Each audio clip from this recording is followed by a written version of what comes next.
Okay, this is the video for the solutions to homework number 4. The first exercise is 4.1, and we are asked to make several composite functions from the pairs of functions g and h, and then describe the domain of the composite. So let's see here. I'll start with A. So for A, g, our function g, is x squared plus 4. And our function h of z, is 5z minus 1. All right, so we're asked to make both g of h and h of g. So let's see. Let's do g of h first. Okay, so I'm going to rewrite this so I can remind myself which is the inside function and which is the outside function. Now, this is the outside function. It's the one that comes first, right? Because we always say g of x, so now we're doing g of the function h, so h will be on the inside. All right. So all we got to do is take this function and plug in this for x, right? That's all we got to do. Let's see. So this equals, okay, so x squared. So I'm going to take this squared, 5z minus 1 squared plus 4. And I guess we could expand this, right? So 5z times 5z, because remember that this here is going to be 5z minus 1 times 5z minus 1. So 5z times 5z is 25z squared. 5z times negative 1 is minus 5z. We're also going to do that here. So we've got 2 times minus 5z, which is minus 10z. And then negative 1 times negative 1 is plus 1. So that's just this part here, though. So we also can't forget about that plus 4. And so we can just add 1 and 4 together. Okay, and that's probably the easiest way to write it there. So there's g of h, and the domain here is the set of all real numbers. Right? There's no values that z cannot take, right? Every value of z would be valid and give us a number, right? Really, the only issue that we might have is when we start getting to the quotients, right? But so far, that's easy. All right, and then let's do h of g. Oops. I almost just spelled hog. H of g, okay? I'm going to, again, write it like this, so it just helps me. So if you don't need to do it, then don't do it. Okay? So now we're taking the function h and plugging this in for z. So we've got 5 times z, and our z is this function here, g. So 5 times x squared plus 4 minus 1. And that simplifies very nicely and easily. It's just 5x squared plus 20 minus 1, which is plus 19. And this is defined everywhere as well. So I'll call this 1 and 2 just to make sure. Just to be clear that these have different domains, although it's not different actually.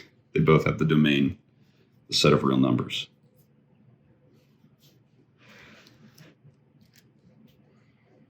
Okay, B, we've got g of x equals x cubed, and we have h of z equals z minus 1, z plus 1. So let's do g of h first.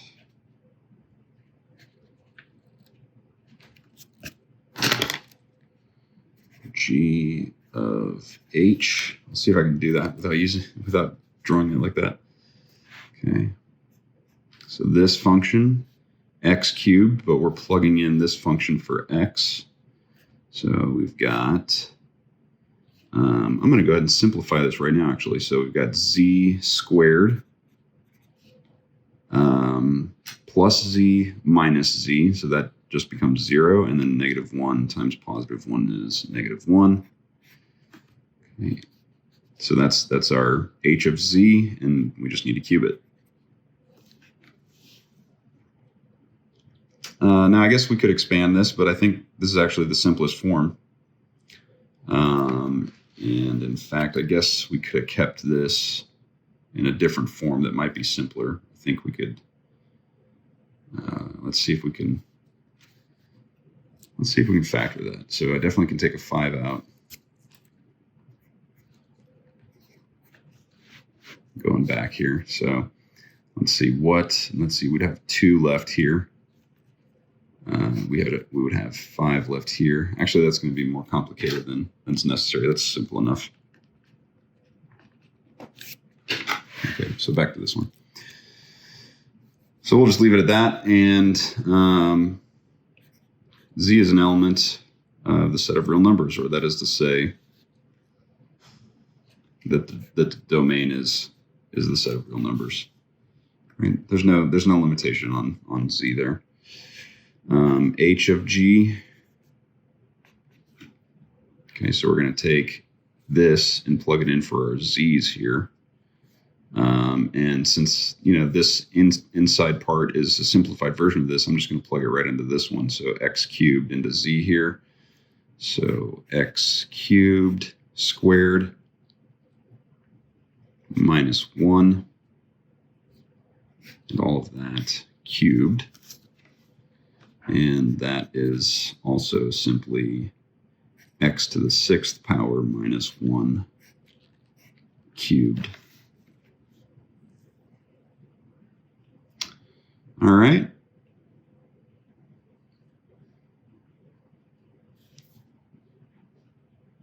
Now you should keep in mind, right, these are not the same, nor were they here, right? And that's usually the case.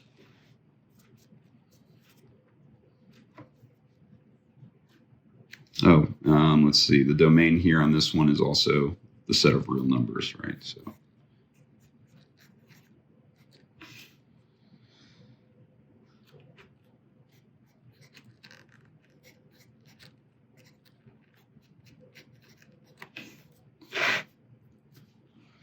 Okay, moving on to C. Try to move along a little faster now.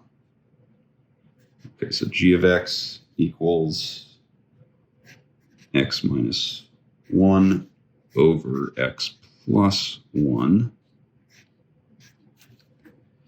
And h of z equals z plus 1 over z minus 1. Okay, so g of h equals, I'm just going to plug in our function here for our x's. So it's going to get a little messy. That's all right. Z plus 1 over z minus 1 minus 1, right? Don't forget that. All over z plus 1 divided by z minus 1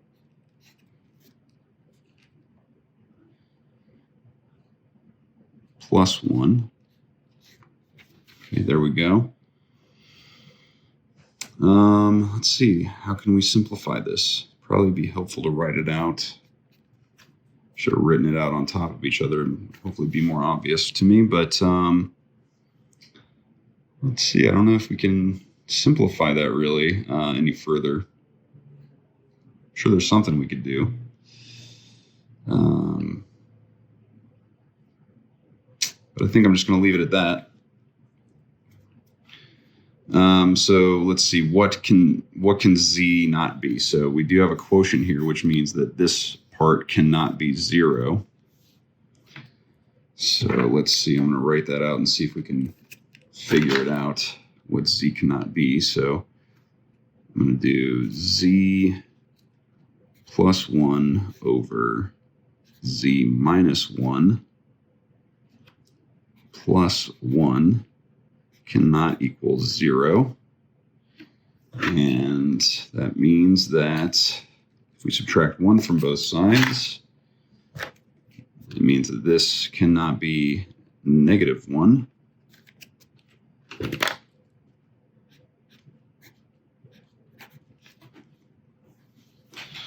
All right, and then I'm going to multiply both sides by z minus 1 to get rid of it on the left side. So I need to multiply by z minus 1 over here. And that'll be basically negative z plus 1.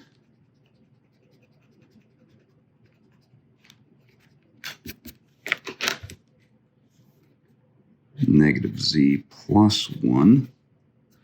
Now, since we've got a plus 1 on both sides, we can get rid of that. And plus z, we get 2z. All right, so we get 2z here. Cannot equal 0, which means that z cannot equal 0. All right. But this isn't the only one that we have to worry about. We also have other fractions where these cannot be 0. Now, those are both z minus 1, and z minus 1 also cannot be 0, which implies that z cannot be equal to 1. All right, so there's our conditions on the domain. So let's see. D, the domain 1, is defined as the set of z's from the set of real numbers such that z does not equal 1 and z does not equal 0. All right, now let's do h of g. H of g.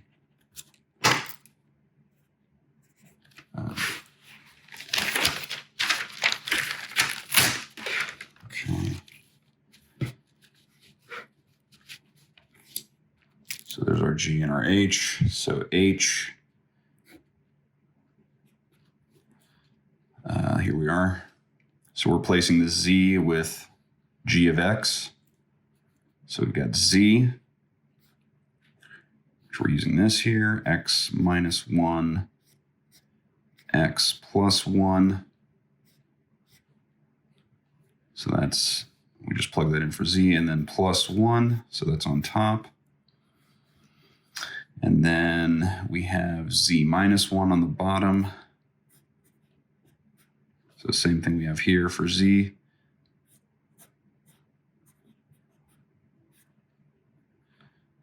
And then minus 1. It'd probably be helpful if I use square brackets. That'll help keep things a little more straight and clear. All right, so I'm not going to bother trying to simplify that at all, but again, right, this cannot be 0, and this nor this can be 0. So x plus 1 cannot be 0, which implies that x cannot equal negative 1. And then this whole thing here, x minus 1 over x plus 1 minus 1 cannot equal 0, which means that this cannot equal 1.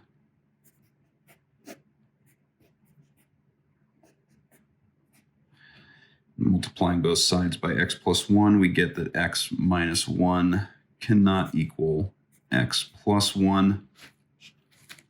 I'm going to subtract an x here and here. Let's see, what do we get? This is going to be interesting. So it looks like we're going to get a, yeah, we'll just see what happens. And then subtract 1, and basically we get negative 2 cannot equal 0, which of course is true. So let's see here. When would this thing equal 1? I guess there's no value of x where this would be 1 to make this 0. I think that's what this means when we get this type of answer. There actually is not an x that would make this 0.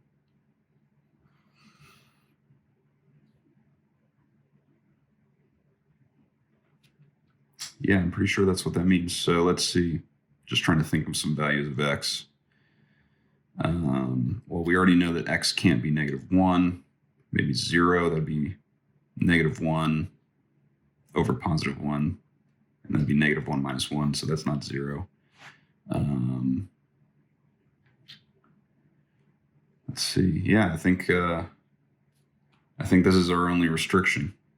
Where to go? Right here. All right. So our domain here is the set of x's which are elements of the real numbers such that x does not equal negative 1. All right. Okay, let's do d g of x equals 4x plus 2, h of z equals 1/4 z minus 2.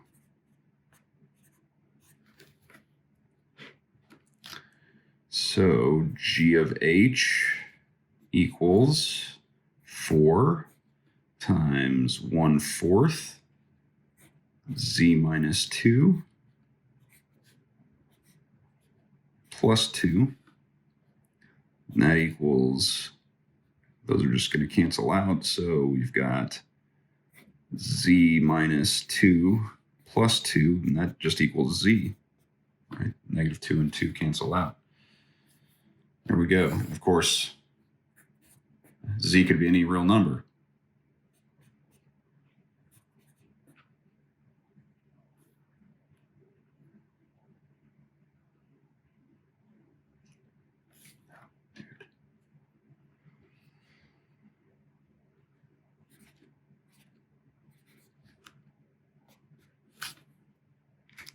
All right, so now for h of g, we're just going to take our function g and plug it in for z. So we've got 1/4 times, I didn't really need to make it that big, but anyway, 4x plus 2.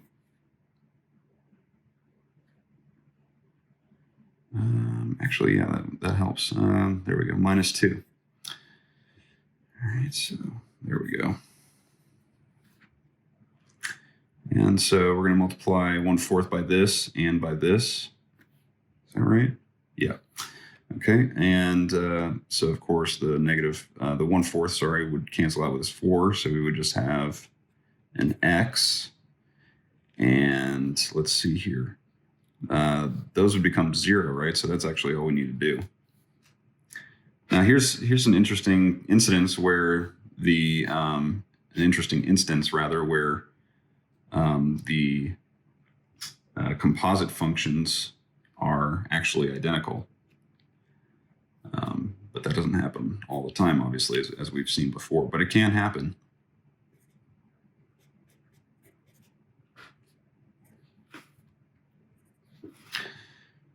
All right, one more. G of x is 1/x, and h of z equals z squared plus 1.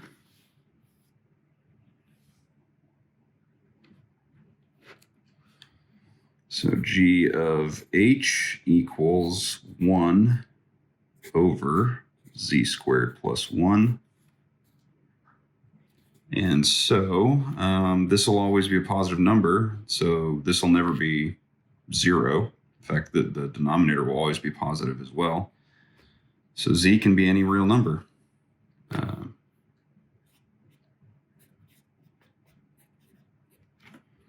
And h of g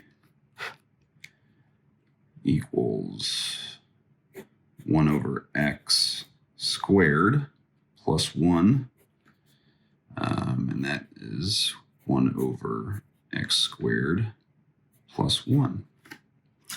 And again, this can never be 0. Well, actually, it could be 0, right? If x is 0, so the only thing that x cannot be is 0. So the domain here is the set of x's that are from the set of real numbers such that x does not equal 0. Which basically means there'd be an asymptote there, right? At x equals 0, vertical asymptote. Okay, the next exercise was 4.3, and we're asked to take the derivative of all of the composite functions from 4.1, the one we just did, using both the chain rule as well as simply taking the direct derivative of the expressions we found. All right, so for A, let's see here.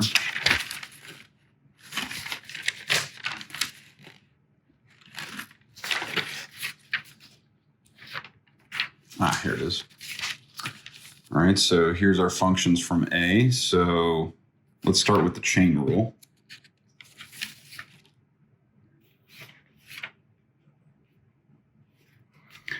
Now the chain rule tells us that the derivative of the composite function h of g with respect to x equals x there. The derivative of the exterior function evaluated at g of x with respect to with respect to z, and multiplied by the derivative of g evaluated at x with respect to x. All right, so we need the derivative of h, which is just 5.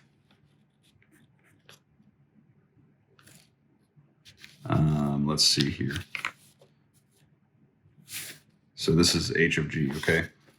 Even though I did g of h first before. We're actually finding the derivative of this one here.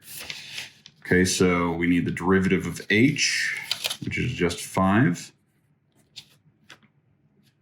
Now it doesn't matter that's evaluated at this function because there's no z's to plug this in for, so it's just plain old 5. Times the derivative of g with respect to x, which is 2x.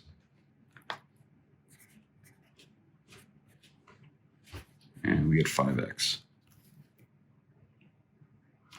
All right, now let's go back to this. I'm sorry, 10x.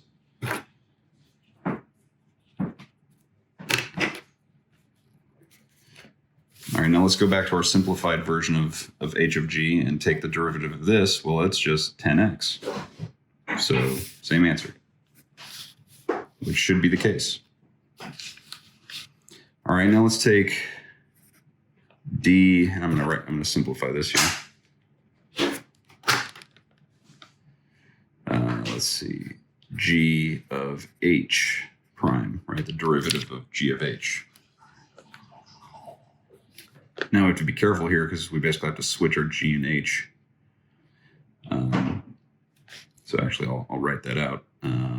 G prime at h of x times h prime of x. There we go. All right, so let's take the derivative of g now. It'll be 2x, but we need to make x, right, h of x. So instead of x, we're going to write that.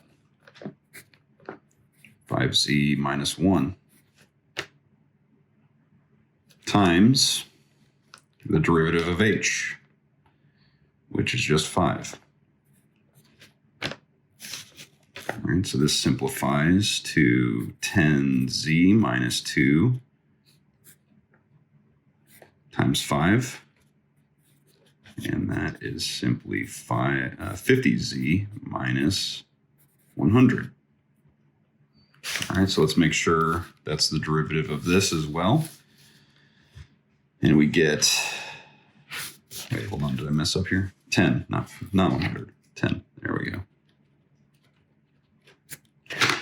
All right, so is that the derivative of our simplified version of the composite function? The derivative of that is 50z, bingo, minus 10, bingo. All right, they match.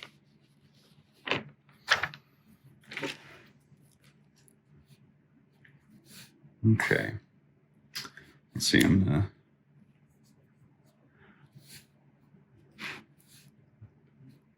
make a little column here. So let's see, I'm gonna write h prime of g of x times g prime of x.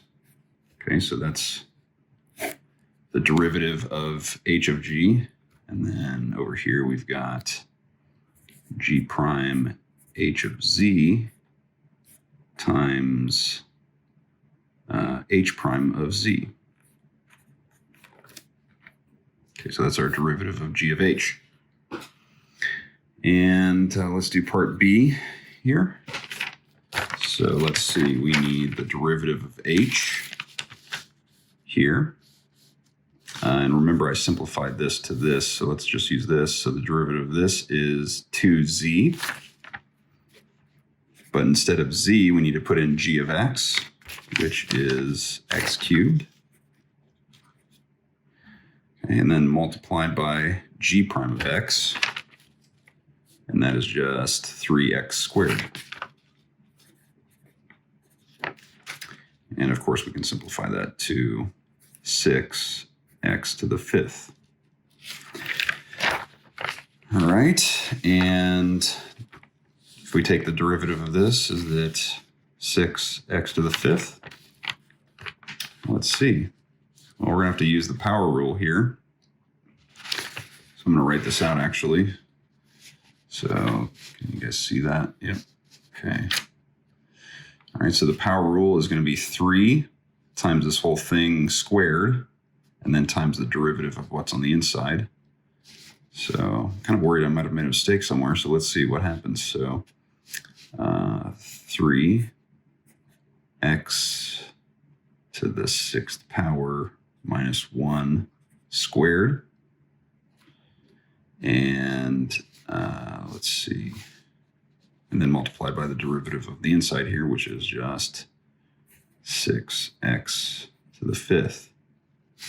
Now it looks like definitely did something wrong at some point. Well, let's just try to simplify this and see what we get. It's not looking good. So I must have made a mistake somewhere. Fuck.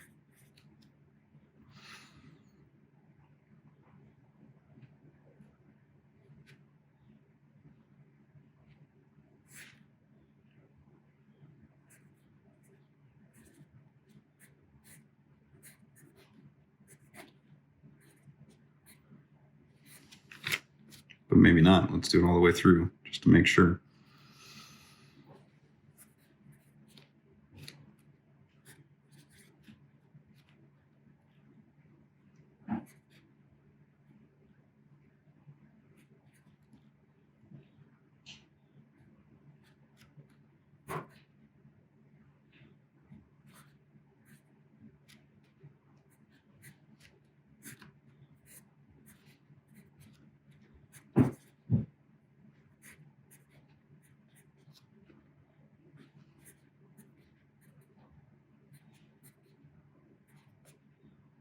All right, so I definitely messed up somewhere since these need to be the same.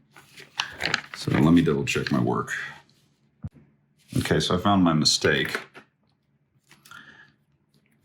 It's right here. This should not have been raised to the third power. Okay, so there's my mistake. All right, so now let's go back and take the derivative of the correct simplification.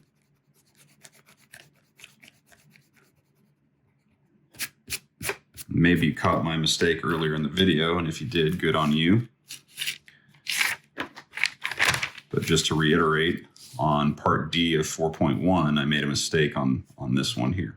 Okay, so this is actually the correct answer, not what I stated previously. All right, so let's take the derivative of this. Well, it's just 6 times x to the 5th, which is exactly what we got. Okay, good. All right, now let's do the derivative of g of h. Okay, so we need to take the derivative of g, which will be 3x squared, but instead of x squared, we need h squared. This thing squared, or actually this is going to be simpler, so that squared. Z squared minus 1 squared. Let's see, I'm just going to leave it like that for now. So that's this first part, and then multiplied by the derivative of h with respect to z, which is just 2z, right? Because this is h right here. What's on the inside is h. So times 2z. Okay, and then we can simplify this a little bit. I'm going to bring this over here and make that 6. And then if we multiply z into here, basically going to get is, what are we going to get? Can't remember the rule for bringing this in. I think we have to square it. So if I'm not mistaken, z to the 4th minus z squared, and all of that is squared.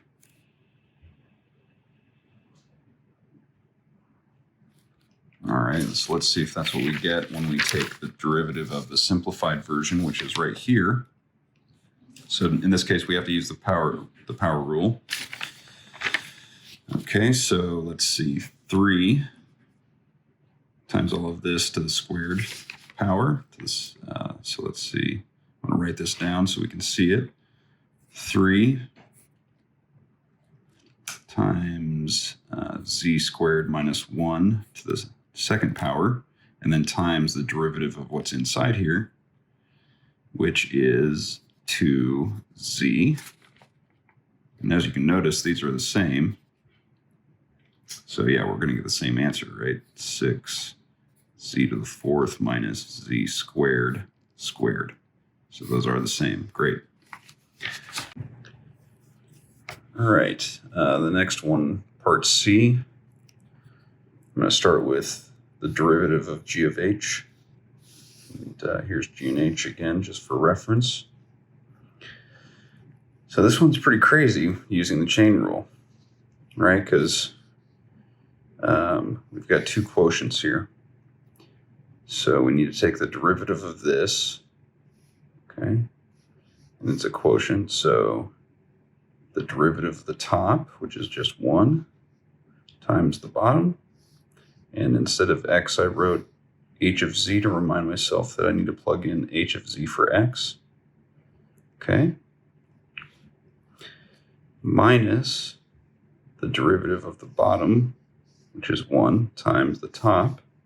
And again, instead of x, I've got h of z, all over the bottom squared. So that's just the derivative of this evaluated at h of x, or h of z rather. And then I need to multiply by the derivative of this, which is also a quotient. So again, need to use the quotient rule. Derivative of this is 1 times the bottom, minus the derivative of the bottom is 1 times the top. all over the bottom squared. Okay, next what I did is I went back to this and plugged in h of z instead of x. Or, well, yeah, I just replaced h of z with the actual function here. Okay, so there it is, plus 1, that's that part there, minus h of z minus 1, all over this squared, so h of z plus 1 squared. So that's the top one with h of z plugged in. And then I simplified this one, right? So not too much, actually. I could have probably pretty easily simplified this further, but I'll do it in the next step. Okay. Now, let's see. I simplified this here. Now, this is actually pretty easy to simplify. You notice that this is being subtracted here. So that actually goes away. That becomes 0. And then all we're left with is 1 minus a negative 1, which is positive 2. Okay. And I still have the bottom. Didn't simplify that at all. And then times this thing here, which we've got z minus z. So that becomes 0. And then we've got negative 1 minus 1. So negative 2 over z minus 1 squared here. Okay, now negative 2 times 2 is negative 4. And then if I want to bring this inside of here, I have to take the square root of it and multiply by each of these things. So when I take the square root of this, I got z minus 1. And if I multiply it by this first term, you notice there's z minus 1 in the denominator, so those will cancel out, and we'll be left with just z plus 1. And then plus 1 times the square root of this is just z minus 1. And then this simplifies the bottom here to 2z, right? We've got z plus z and 1 plus negative 1, which is just 2z. So there it is. All right, now we need to check the derivative of g of h from our simplification, right, of the composite function. And so here's what we had from 4.1. All right, so this one's pretty lengthy too. Okay, see if I can get all this in here. There we go. Now this is going to be really, really difficult. And actually, it turns out that the chain rule is much easier. Because we have a quotient, right? We're going to take the derivative of this whole thing. So we're going to have to use the quotient rule for the whole thing. But in using the quotient rule, we're going to have to take the derivative of the top, which also has a quotient in it. So again, the quotient rule. And also the derivative of the bottom, which also has a quotient in it. So we're going to have to use the quotient rule 3 times. So this is pretty insane. But if you got all the way through it, you can feel pretty confident that you're good at the quotient rule. So here we go, all right? Quotient rule on the whole thing is the derivative of the top. Okay, so we're gonna have to use the quotient rule to get the derivative of the top. And it's the derivative of the top, 1, times the derivative times the bottom, minus the derivative of the bottom, which is 1, times the top, all over the bottom squared. Okay, so that's just the derivative of the top. So now we need to multiply that by the bottom here, minus the derivative of the bottom, which is basically the same thing as before. Okay, looks like I may have made a, no. The derivative of the bottom is going to be identical, right? Because even though this one is minus 1 and this one's plus 1, the derivatives of those are just going to disappear, right? Derivative of negative 1 is 0. Derivative of positive 1 is 0. Those just go away. And all we're left with is the same derivative that we took here for this. Okay, so that's actually, those two are actually identical. But this time we have to multiply by the top.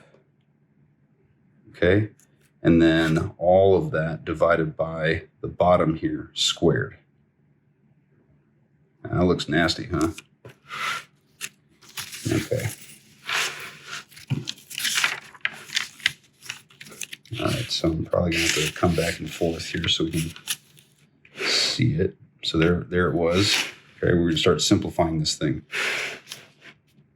Okay. So the top here is z.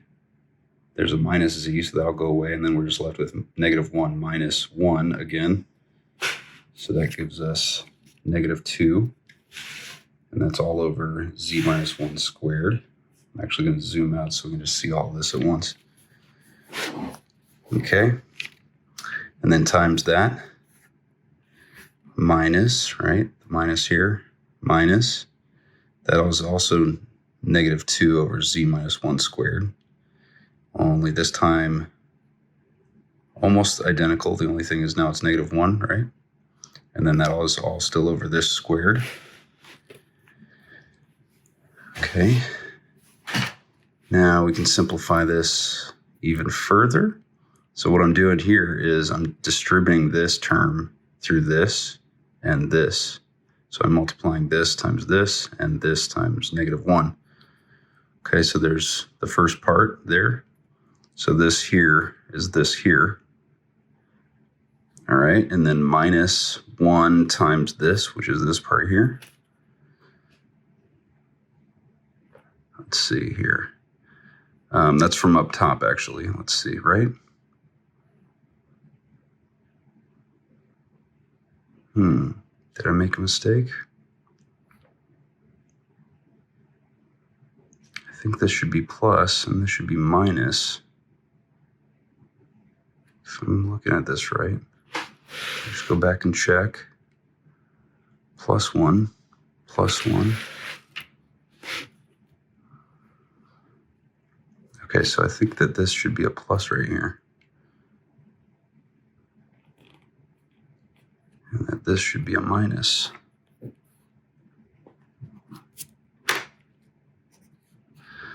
Okay. And I did the same thing down here. Right, this times this, which is right here. And this times -1. Oh, okay, I see where the minus came from. It's -2 plus 1. Okay, so I was right.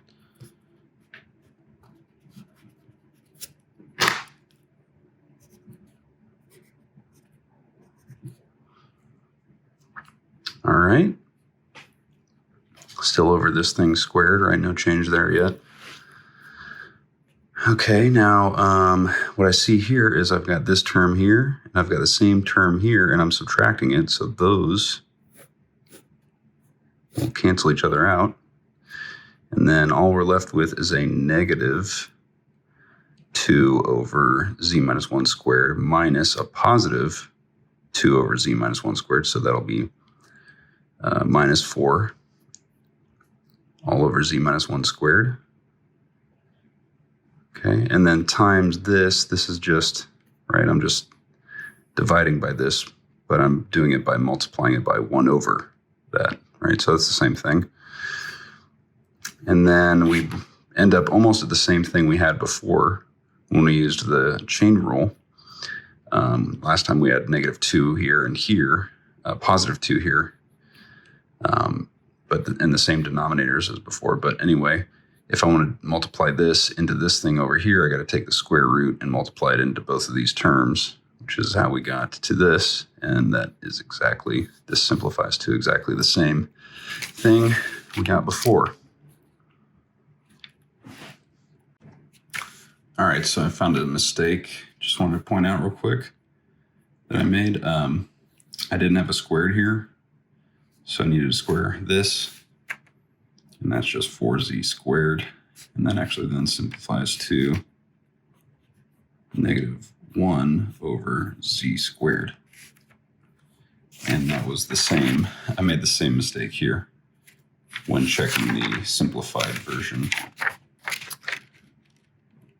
of the composite function, right? Okay, so, but it's still the same.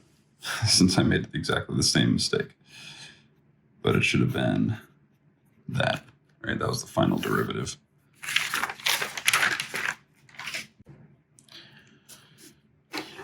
Okay, so here is the second half of part C, where we find the derivative of h of g, first using the chain rule. So here's g and h again for reference. All right, so taking the derivative of this here, evaluated at g of x.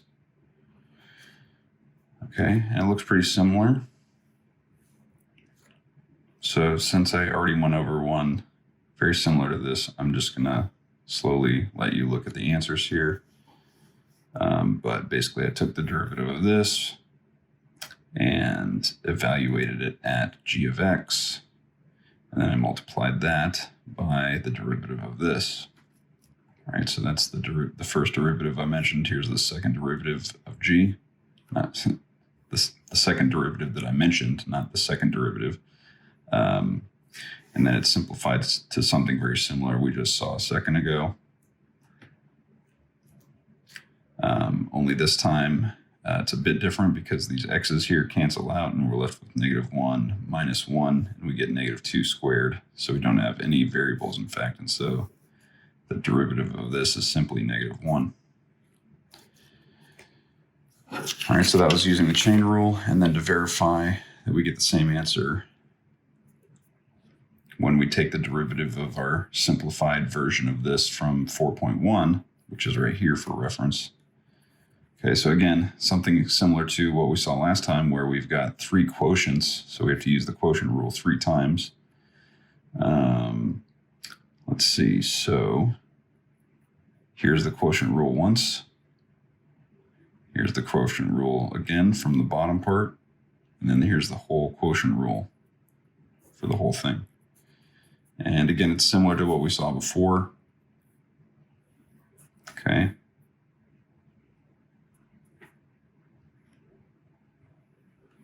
And in fact, we do get -1 once again. All right, now for part D. First, we'll find the derivative of g of h. Here's g and h for reference. All right, so using the chain rule, we need to take the derivative of this, which is just 4. And, we're supposed to evaluate it at h, but there's no x left over, so we don't have anything to plug in. And then we multiply that times the derivative of this, which is just 1/4, and we get 1.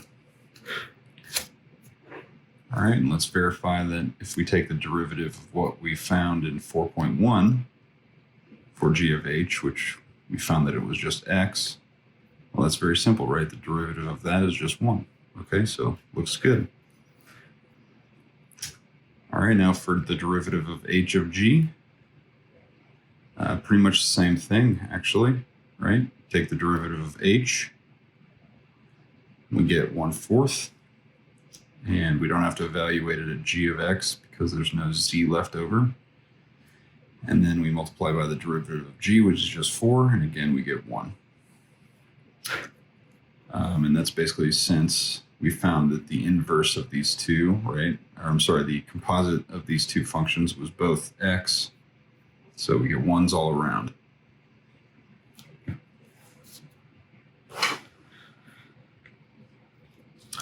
All right, part E.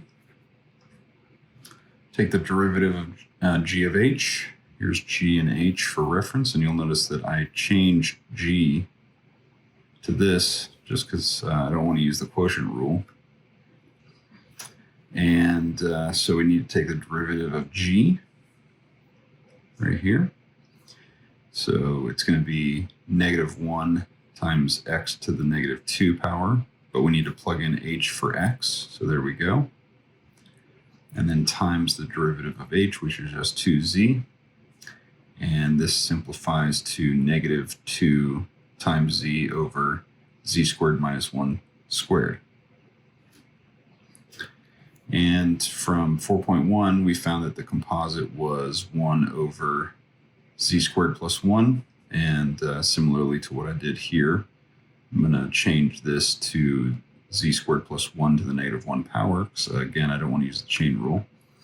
And we take the derivative of that, And we get negative 1 times z squared plus 1 to the negative 2 power. All right, and then multiply it by the derivative of what's inside here because I'm using the power rule. So that's times 2z. And that's basically exactly what we got here. And so it simplifies to the same thing. All right.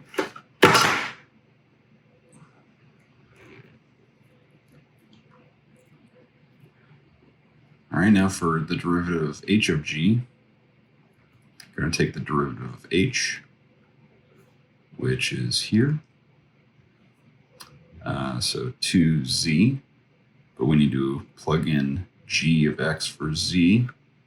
So instead of 2z, we get 2 times 1 over x.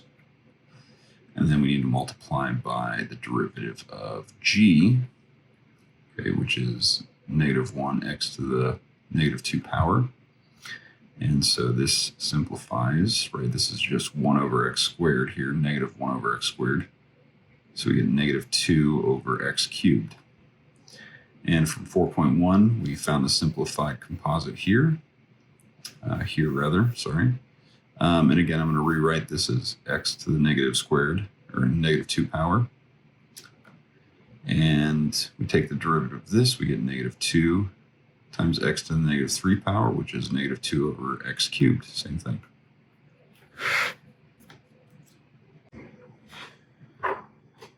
All right, next we've got 4.7. Which said to take equation 6 from the chapter and plug it into equation 7 to verify that they were inverses using the fact that when we do that, we should get the variable equals the variable itself. So we're going to take this and, this value of x and plug it in here for x. So we've got p equals 1/2 times 3 minus x, and we're going to plug this in for x. And when we simplify that, we got 3 minus 3, so those cancel each other out, and we've got minus a negative 2p, so plus 2p. And that just simplifies to p, so they are, in fact, inverses. It asks us to do the same thing for equations 8 and 9, so plug 8 into 9. So I'm going to take 8 here, 5/9 times f, but instead of f, here's f, so I'm going to plug this in for f, minus 32. So we've got plus 32 minus 32, those go away. The 5/9 and 9/5 cancel each other out to get 1, and 1 times c is c, so we get c equals c. Great. All right. 4.8 asks us to find the inverse of several functions. So here's part A, the function in part A. So basically we just need to solve for x. So I'm going to subtract 6 from both sides and divide both sides by 3. We get y minus 6 divided by 3. All right, so there's our inverse. And there's no restriction on the domain here. All right, here's our function for part B. So I'm going to multiply both sides by x plus 1, and then divide both sides by y. So basically I'm swapping this and the y. So let me just write this out a little bit more explicitly. So let's see, that means that 1 over y equals x plus 1. And then I just need to solve for x, subtract 1 from both sides, and we get x equals 1 over y minus 1. And we do have a restriction on the domain here. That cannot be 0. So the domain is all y's that are in the set of real numbers such that y does not equal 0. And for part C, here's our equation. Just need to solve for x. So let's see, this means that x is being squared, and then we're taking the cube root of it. So we need to cube both sides. Okay, and then that means that x squared equals y cubed.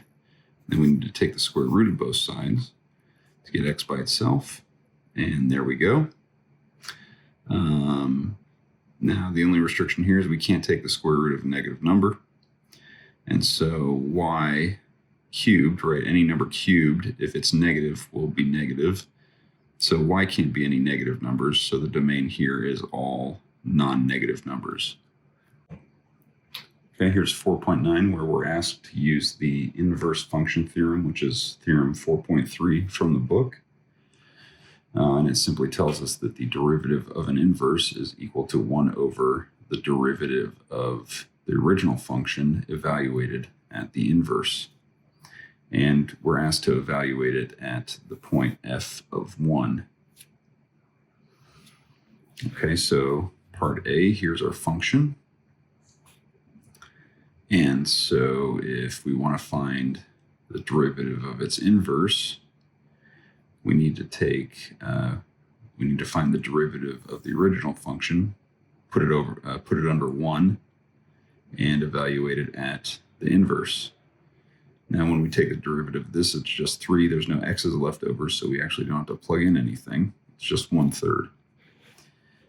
And from 4.8, we found that the inverse of this function is y minus 6 over 3. And if we just straight up take the derivative of that, we get 1/3.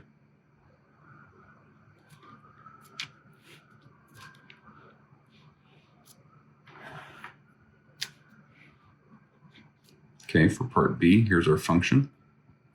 And I'm going to rewrite it like this, so I don't have to use any quotient rules. And so using the inverse function theorem, the derivative of the inverse is equal to 1 over the derivative of this, which is -1 times x plus 1 to the -2 power, which simply equals negative x plus 1 squared. Now we have to evaluate it, right? And the function g of z, we have to evaluate it at the inverse.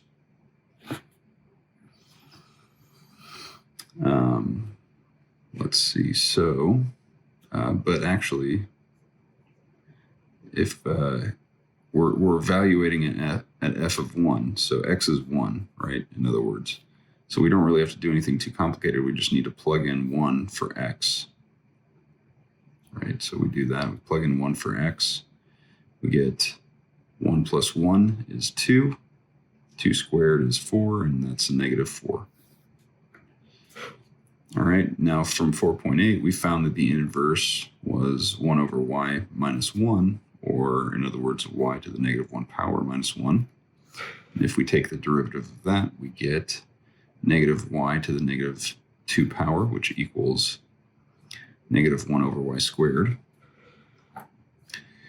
And we're going to evaluate it at f of 1, which means that, which is going to be 1/2, right? If we see where to go, we come up here and plug in 1 for x, we get 1/2. And that's what y equals, right? So we're going to plug 1/2 in for y here.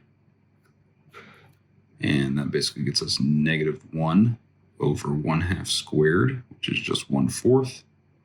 And this is going to equal -4, which is exactly what we got up here.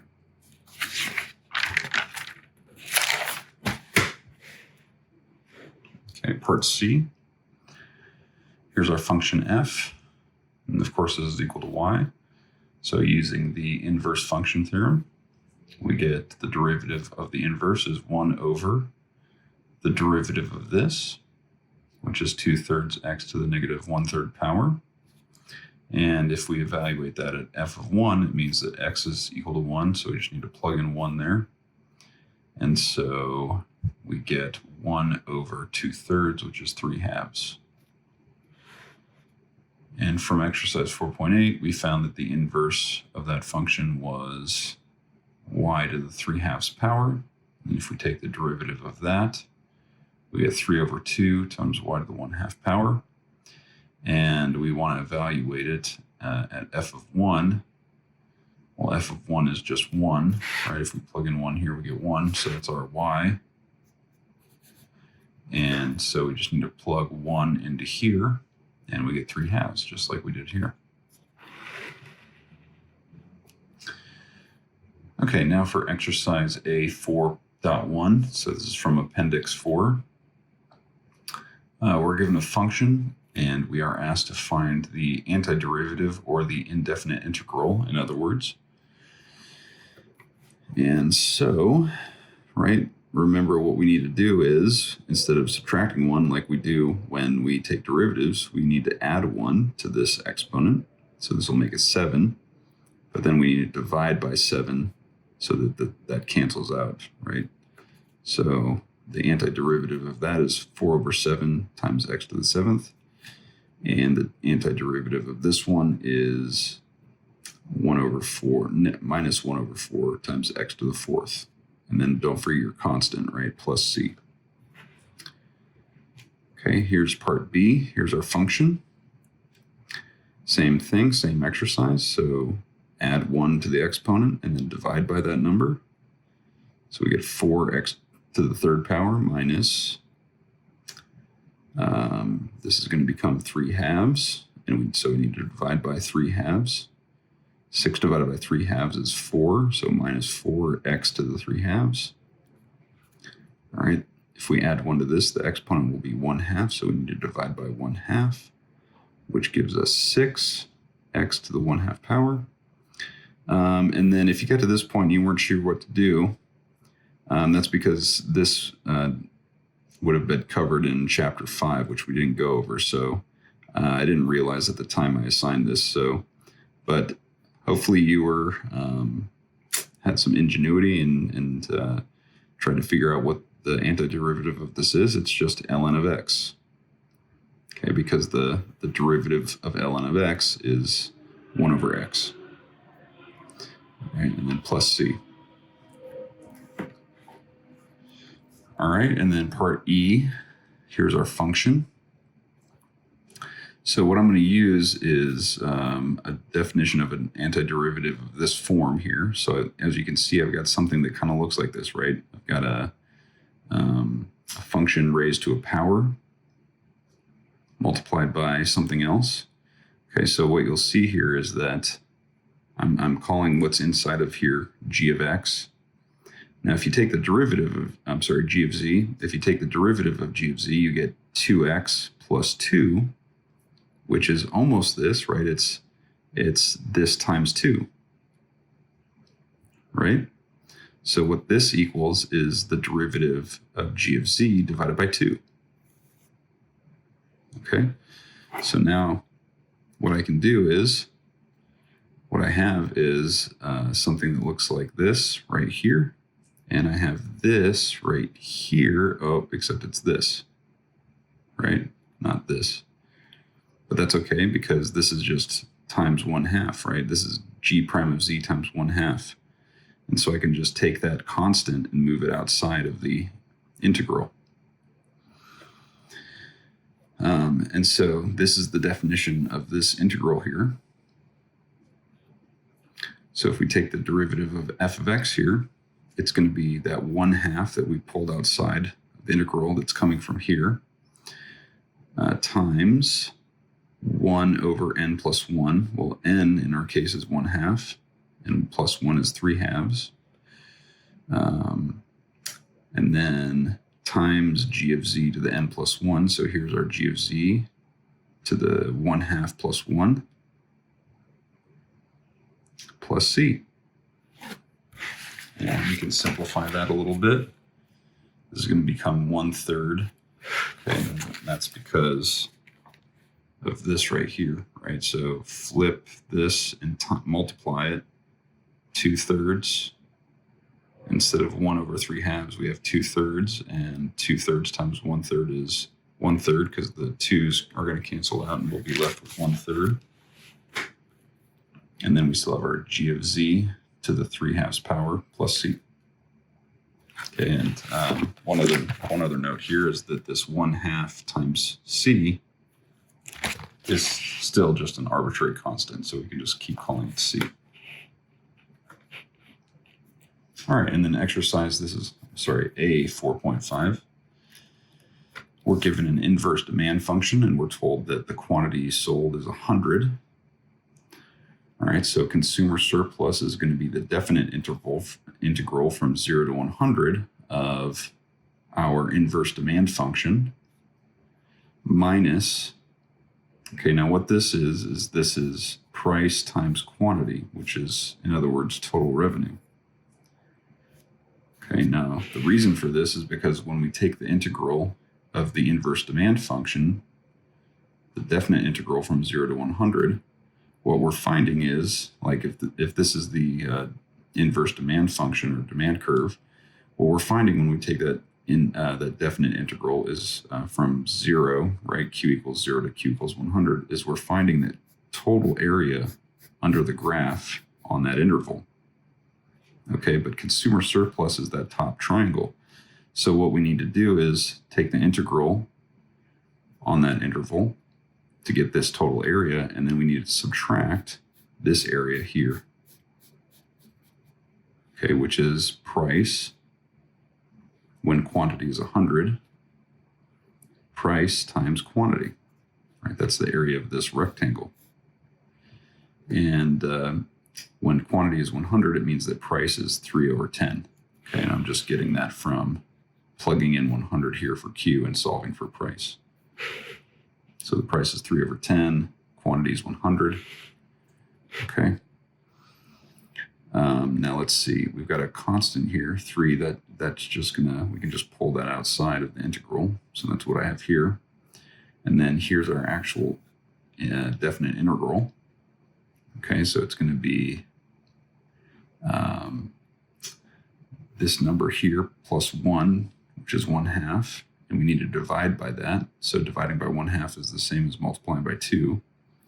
So we get 2q to the 1/2, and then we're taking the definite integral from the quantity equals 0 to the quantity equals 100, and then subtracting our total revenue here, right? Which again, this is price and this is quantity. All right, so basically we've got, I combined these into 6 here, so that all I'm doing is taking the square root of q, and you take the top number here, plug it in for q. So 100, square root of 100 is 10. That's what we got here. And then we subtract the evaluation of this at this bottom number. Square root of 0 is just 0, so it's minus 0. And then this right here is 30. So what we've got here is 60 minus 30, and that equals 30. So consumer surplus equals 30.